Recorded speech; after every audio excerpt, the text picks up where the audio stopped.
Hello everyone, this is the fourth video in the series of Edexcel Statistics video, which can be used for other statistics curriculums as well. And we will be continuing with statistical representation part 2. Last time we had discussed, I urge you to watch the part 1 video in order to move towards part 2 and the other videos in the series.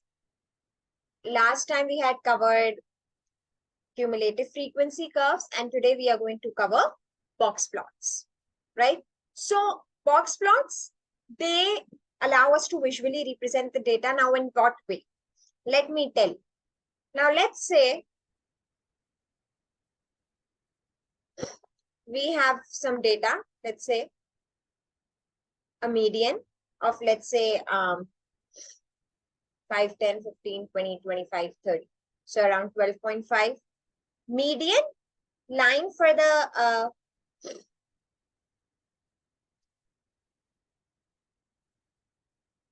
line, this is the line for the median, right?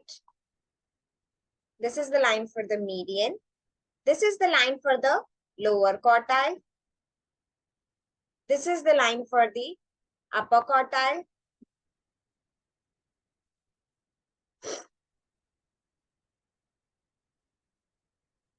And then you make, this is your box, right? And this is your whisker, right? So this is your minimum, the most minimum value, and this is your most maximum value, right? So you know that 25% of the values lie between the median and the upper quartile, right? Here in this, there are 25% values because there are 25% values beyond the upper quartile. Here there are 25% values, right? And here there are 25% values. Now you can see one thing. The size of this box and the size of this box, they're so different. Even though they have the same amount of values, that is something you should know. They have the same amount of values. So that is why we say that the box plot is very important in determining the skewness of the data, right? That means here the values are very close to each other.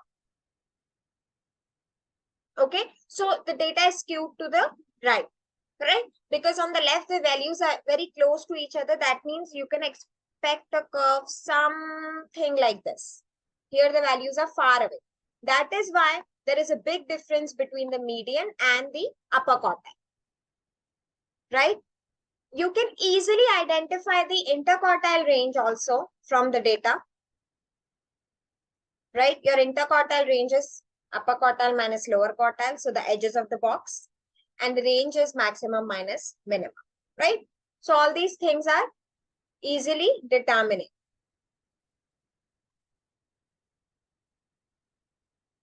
Okay, here let's do some conceptual questions. The right box represents more people than the left box. Right box represents more people than the left box. I just told you that's not true. That's false, right? Each box represents 25% of the ages are more spread out above the median. Yes, they are more, they're rightward skewed, they're more spread out, right? That is something true because there is a higher difference between the median and the upper quartile. The wider the box or whisker, the more spread out are the values within the 25% of the data. So this is a positive skew, right?